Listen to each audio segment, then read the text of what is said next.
Debashis sir, Bangla নিউজগ্রাফে নমস্কার। প্রসঙ্গ হচ্ছে, আমরা জানি নতুন সরকার বদল হওয়ার পর নির্দিষ্টভাবে নির্দেশ দেওয়া হয়েছিল রাজ্য নেতৃত্ব এবং কেন্দ্রীয় নেতৃত্ব থেকে যে কোনোভাবেই তৃণমূলীকরণ হবে না বা তৃণমূলের থেকে কারুকে নেওয়া হবে না, দরজা বন্ধ। কিন্তু সম্প্রতি দেখা গেল রাজ্য সভাপতি শ্রমিক ভট্টাচার্যের হাত ধরে বিজেপিতে জয়েন করলেন 3 জন তৃণমূলের সাংসদ রাজ্যসভার। তারা নাকি বিজেপির হয়ে রাজ্যসভায় যাবে, সুখেন্দু শেখর এবং আরও 2 জন। কি বলবেন? দেখুন, এই বিষয়টা এটা পার্টির অভ্যন্তরীণ বিষয়, পার্টি বলতে পারবে এই বিষয়ে আরও ভালো করে। কিন্তু নিরপেক্ষ যদি একজন রাজনৈতিক বিশ্লেষক আপনাকে জিজ্ঞেস করেন, যদি আমাকে জিজ্ঞেস করেন রাজনীতির ছাত্র হিসেবে, তাহলে দেখুন, পশ্চিমবঙ্গের রাজনীতিতে এটা হওয়া কোনো অস্বাভাবিক নয়। এটা যে প্রথমবার হচ্ছে শুধু সেটা নয়। এখন বিষয় হচ্ছে যে এতে ভারতীয় জনতা পার্টির কতটা তৃণমূলীকরণ হচ্ছে সেটা দেখার বিষয়। আমার ব্যক্তিগত মত বা যতটা আমি নিজে স্টাডি করে দেখেছি, ভারতীয় জনতা পার্টির তৃণমূলীকরণের কোনো জায়গাই নেই এখানে। কেননা ব্যক্তিগতভাবে আপনি যাদের আপনি নাম করলেন, ব্যক্তিগতভাবে আমি কিন্তু এদের চিনি এবং বিভিন্ন চ্যানেলে বসার সুবাদে এদের সাথে পরিচয়, যাদের নাম আপনি করছেন বা যারা এখানে আছে তাদের কিন্তু মোটামুটি চেনা এবং অনেক দিন ধরেই আপনি ধরুন, আমি ব্যক্তিগত অভিজ্ঞতা আমার বলছি, বলা যায় না কতটা উচিত বা অনুচিত, বা ওনারা তো সাক্ষী আছেই, ওনাদের সাথে তো আমার কথা হতোই অনেক দিন ধরেই। খুব দুঃখে যারা ভালো মানুষ, যারা সত্যিকারের সৎ মানুষ এবং পশ্চিমবঙ্গের জন্য যারা কাজ করতে চায় বা যাদের মনের মধ্যে একটা বাঙালি বিষয়টা আছে, তারা কিন্তু তৃণমূলে সবসময়ই খুব দুঃখী ছিলেন। এক তো এই সংখ্যালঘু তোষণ, তারপরে এই ধরনের দুর্নীতিগ্রস্ত একটা সরকার, এই বিষয়গুলো নিয়ে কিন্তু তৃণমূলের মধ্যে যারা সত্যিকারের বাঙালিকে ভালোবাসে বা পশ্চিমবঙ্গের জন্য, এবং যারা বাম বিরোধী সেই অর্থে, যারা মানে শুধু বাম মানে সিপিএম বিরোধী নয়, যারা সত্যিকারের বৌদ্ধিকভাবে এবং বিচারশীল মানুষ, মতাদর্শগতভাবে যারা রাষ্ট্রবাদী এবং কমিউনিস্ট আইডিওলজিকে পছন্দ করছে না, এরকম অনেক লোক কিন্তু শেষের দিকে বা মোটামুটি 5-7 বছর ধরে তারা খুব কষ্টে ছিল, খুবই কষ্টে ছিল। এখন পশ্চিমবঙ্গের রাজনীতিতে ভারতীয় জনতা পার্টি ক্ষমতায় আসার ফলে একটা প্ল্যাটফর্ম তৈরি হয়েছে, জাতীয়তাবাদী প্ল্যাটফর্ম। অনেক কিছু জিনিস নতুন আমরা যখন দেখছি, ডক্টর শ্যামাপ্রসাদ মুখার্জি, যাকে মানে একদম পুরো মুছে ফেলা হয়েছিল ইতিহাস থেকে। এমন অবস্থা ছিল যে মানুষজন, এই যে কলকাতা শহরে এত বড় একটা রাস্তা এসপি মুখার্জি রোড যে আদতে ডক্টর শ্যামাপ্রসাদ মুখার্জির নামে, এটা নতুন প্রজন্ম জানতো না, অনেকে জানতো না। কলকাতার মানুষ জানতো না যে এসপি মুখার্জি রোড হচ্ছে শ্যামাপ্রসাদ মুখার্জি রোড। এমন অবস্থা ছিল। আজকে সেখানে সোহরাবর্দীর উপরে রাস্তা আছে, সোহরাবর্দীর নাম পাল্টানো নিয়ে নানা রকমের কন্ট্রোভার্সি হচ্ছে। এখন ওনার প্রপিতামহ ছিল সোহরাবর্দী, তার প্রপিতামহ ছিল, সেটা বিষয় নয়। উনি ইসলামিক স্কলার ছিলেন, আরবি ফার্সি স্কলার ছিলেন, সেটাও বিষয় নয়। কিন্তু ওনার বংশে একজন যখন এরকম কুলাঙ্গার, তো তার কি সেটা তো ওনার সারনেমের মধ্যে সেই কলঙ্কটা চলে এসছে, তো সেখানে জাস্টিফাই করার কোনো জায়গা নেই। এসপি মুখার্জি লোকেরা চেনে না, হুসাইন সোহরাবর্দীকে সেলিব্রেট করা হয়। এই বিষয়গুলো যখন আজকে পাল্টাতে লেগেছে, যখন চেঞ্জ হতে লেগেছে, তখন অবশ্যই তৃণমূলের মধ্যে যারা রাষ্ট্রবাদী আছে, যারা স্বদেশপ্রেমী আছে, যারা বাঙালি মনস্ক, যারা বাঙালিকে ভালোবাসে, তাদের জন্য ভারতীয় জনতা পার্টি অবশ্যই একটা প্ল্যাটফর্ম, এবং তারা সেই মানসিকতা নিয়ে আসবেন। তৃণমূলীকরণ হবে না, তৃণমূলীকরণ হবে না, কেননা যারা আসছেন তারা রাষ্ট্রবাদী মানসিকতার মানুষজনই আসছেন।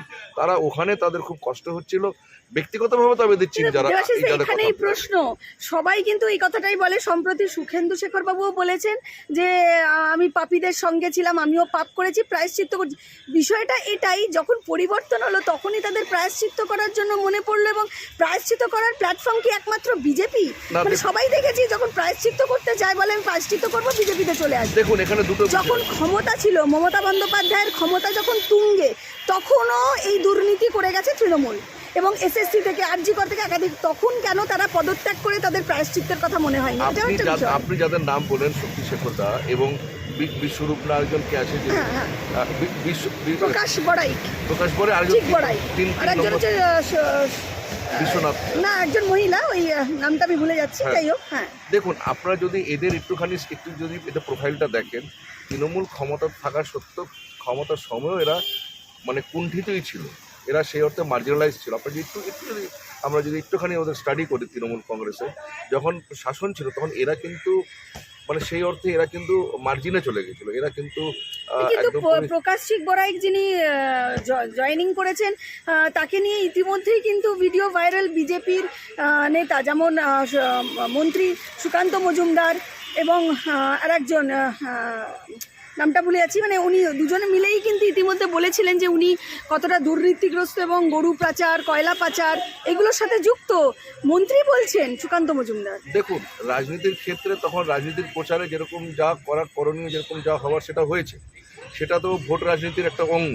কিন্তু এটা সত্যি যে তৃণমূলের মধ্যে যাদের তাদের মতাদর্শের জন্য রাষ্ট্রবাদী, বাম বিরোধী, সিপিএম বিরোধী মতাদর্শ, বাম বিরোধী মতাদর্শ এবং রাষ্ট্রবাদী স্বদেশপ্রেমী মতাদর্শের জন্য যারা যারা কষ্টে ছিল তৃণমূলের মধ্যে, অনেক দূর কষ্টে ছিল। এটাও তো একটা ঘটনা, এটা তো আমরা অস্বীকার করতে পারি না যে অনেক মানুষজন তৃণমূলের, যেখান থেকে তৃণমূল শুরু হয়েছিল সেখানে থেকে তৃণমূল শেষ হয়নি।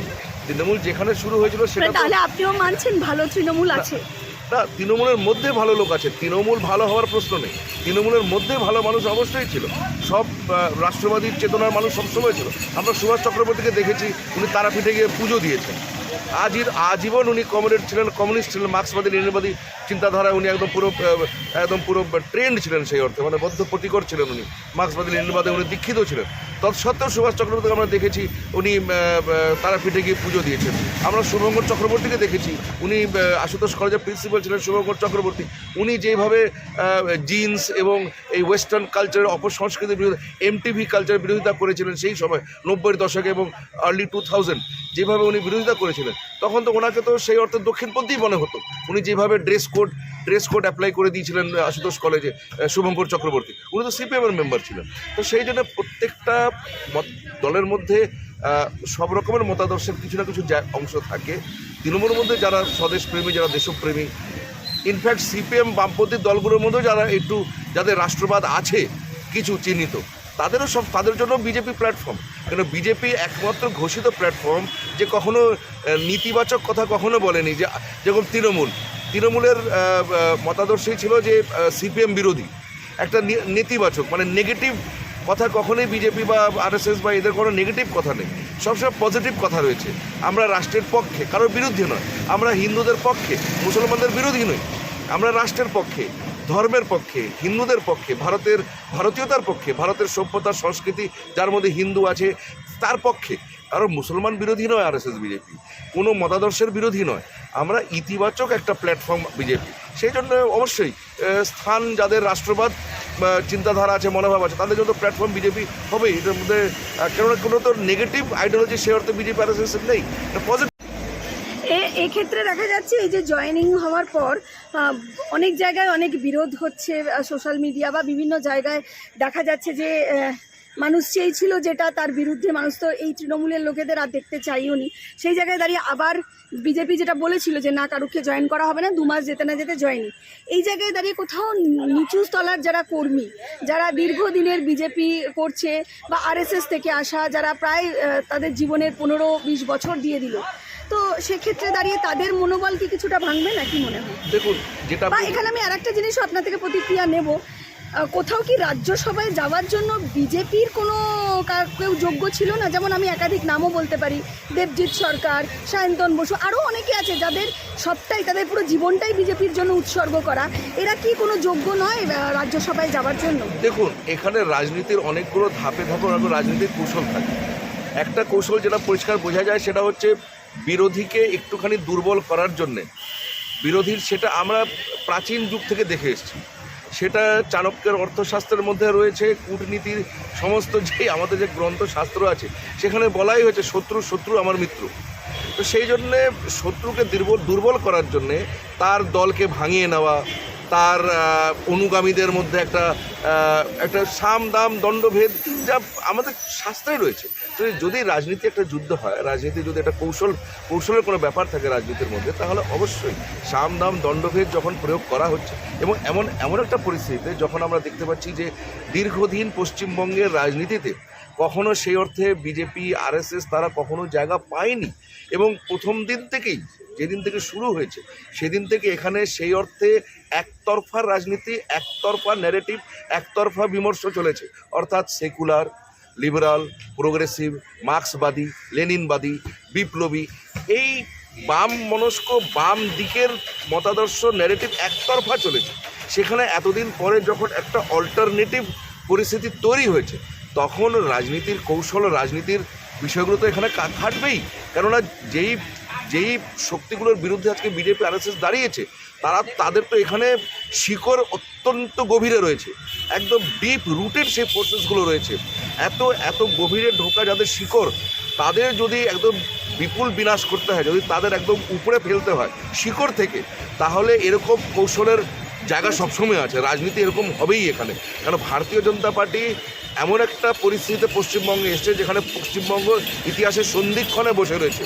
আর একটুখানি দেরি বা একটুখানি কিছু বিরূপ কিছুটা হয়ে গেলে পশ্চিমবঙ্গের ভারতে থাকাটাই চিন্তাজনক হয়ে যেত বিষয়টা। তো সেই জন্য ভীষণ একটা ক্রিটিক্যাল সময়তে, একদম ক্রিটিক্যাল বৃহত্তর স্বার্থ, একদম ঠিকই বলেছেন, পশ্চিমবঙ্গকে ভারতে রাখতে, এবং এই যে এতদিনের যে একটা বিষাক্ত বিষবৃক্ষ, একদম সে যার শিকড় একদম গভীরে ঢুকে রয়েছে, সেখান থেকে পশ্চিমবঙ্গকে নিদান করার জন্য, এই বিষবৃক্ষকে ক্ষয় করার জন্য এই কৌশল যদি ব্যবহার করা হয়, সাম দাম দণ্ডভেদ, এবং শত্রুকে মিত্র করা, এবং বিরোধীদের একটু শক্তি ক্ষয় করার জন্যে সাংসদ বিধায়ক, এটা চিরাচরিত, এটা সাধারণ রাজনীতির মধ্যে পড়ছে। কিন্তু দেখার বিষয় এটা যে বিজেপির যেন তৃণমূলীকরণ না, বিজেপি যে শত্রুর সঙ্গে লড়াই করছে, সেই শত্রুর গুণ দোষগুলো যেন বিজেপির মধ্যে না চলে আসে। এটাও সতর্কতার সবসময়, আমরা সবসময় সেটা বলবো এবং সেটা আশা করব। শেষ একটা প্রশ্ন করব, যে আমরা দেখলাম যে একটা ঘটনা যেটা লখনৌতে ঘটেছে, যে সেখানে বিজেপিরই একটি মিছিল চলছে, র্যালি চলছে, এবং ঠিক তার সামনেই হনুমানজিকে সাজিয়ে, একজন মানুষকে হনুমানের মতন সাজিয়ে, হনুমানজির বেশ পরিয়ে তাকে গদা হাতে নিয়ে তাকে প্রচারে নিয়ে যাওয়া হচ্ছে। তাহলে কি রাজনীতি এবং ধর্ম একই আঙিনায় ফেলা হচ্ছে? দেখুন, এটা পশ্চিমবঙ্গের সভ্যতা, মানে রাজনীতির কালচারে, পলিটিক্যাল কালচারে, রাজনৈতিক যে ভাবধারা পশ্চিমবঙ্গের যেই ধারাবাহিকতা আছে, সেখানে আমাদের জন্য একটা একটুখানি অন্যরকম দেখা যেতেই পারে। আমরা মূলত হনুমানজি, ভগবান হনুমান, ভগবান শ্রী রাম, লক্ষ্মণ প্রভৃতি, এগুলোকে নিয়ে আমাদের এখানে চর্চা অন্য প্রকারের আছে। এখানে আমাদের দয়াশীল রাম আছেন, মাতা সীতার বিরহে আকুল সেই রাম আছেন। আমরা পুরুলিয়া, বিভিন্ন জায়গায় যেখানে রামের চিত্রণ আমরা দেখি, বাংলার রাজনীতি, বাংলার সামাজিক চেতনায়, বাংলার ধর্মীয় চেতনায় রাম সেই অর্থে কিন্তু যোদ্ধা রাম নয়, সেই অর্থে দয়াশীল একজন ভালোবাসার মানুষ, একদম মর্যাদা পুরুষোত্তম একজন, মানে রামও সেই অর্থে কৃষ্ণ যেরকম প্রেমের অবতার, কৃষ্ণ যেভাবে যেই অবধারণায় কৃষ্ণ আছেন, সেই অর্থে রামও এখানে দয়াশীল, ক্ষমা, ভালোবাসা, বিরহ, এবং ভগবান রামের যে চর্চা আমাদের বাংলায় আছে, সেখানে ভগবান রাম সবচেয়ে বেশি যে কাঁদছেন, রুদন, ওনার যে চোখের জল, সবচেয়ে বেশি চোখের জল বোধ বাংলার রামের চর্চায় হয়েছে, কৃত্তিভাষা রামে হয়েছে। কিন্তু হিন্দিভাষী অঞ্চল অন্য জায়গায় রাম কিন্তু যোদ্ধা রাম, তীর ধনুক নিয়ে রাম, এখানেও তীর ধনুক নিয়ে রাম, কিন্তু এখানে দয়া ক্ষমা শীলের রাম, ওখানে যোদ্ধা রাম। আমাদের বাংলা সভ্যতা সংস্কৃতিতে যাকে আমরা শক্তির রূপক দেখি বা যোদ্ধা হিসেবে দেখি, সে হচ্ছে মা দুর্গা, মা কালী। আমাদের এখানে মায়ের শক্তিকে আমরা যোদ্ধা হিসেবে, শক্তিরূপিণী হিসেবে মাকে দেখি, আর রামকে আমরা দয়া, ধর্ম, শীল, ক্ষমা, ভালোবাসা, বিরহ, এই কোমল গুণগুলোর জন্য আমরা রামকে দেখি, কোমলতার জন্য। সে কোমল হচ্ছে, সে খুব দয়াবান হচ্ছে, সেই অর্থে রামকে দেখি। কিন্তু যদি যুদ্ধ করতে হয়, যদি একটা উগ্র রূপ নিতে হয়, যদি যোদ্ধার রূপ নিতে হয়, তখন আমরা শক্তি মাকে আমরা উপাসনা করি, দুর্গা কালীকে করি। এই একটা পার্থক্য আছে। আর যেখানে আপনি বললেন রাজনীতিকে ব্যবহার করার বিষয়, রাজনীতিকে ব্যবহার করার বিষয়তে আমাদের সবারই স্মরণ আছে, যতগুলো দুর্গাপূজা কমিটি, যতগুলো দুর্গাপূজার প্যান্ডেল আজ পর্যন্ত পশ্চিমবঙ্গে হয়, 99% দুর্গাপূজা মণ্ডপের পাশে একটা করে SUCI, একটা করে CPM, একটা করে CPI, একটা করে এই অসভ্য বর্বর কমিউনিস্ট মার্ক্সবাদীদের একটা করে বই স্টল থাকে।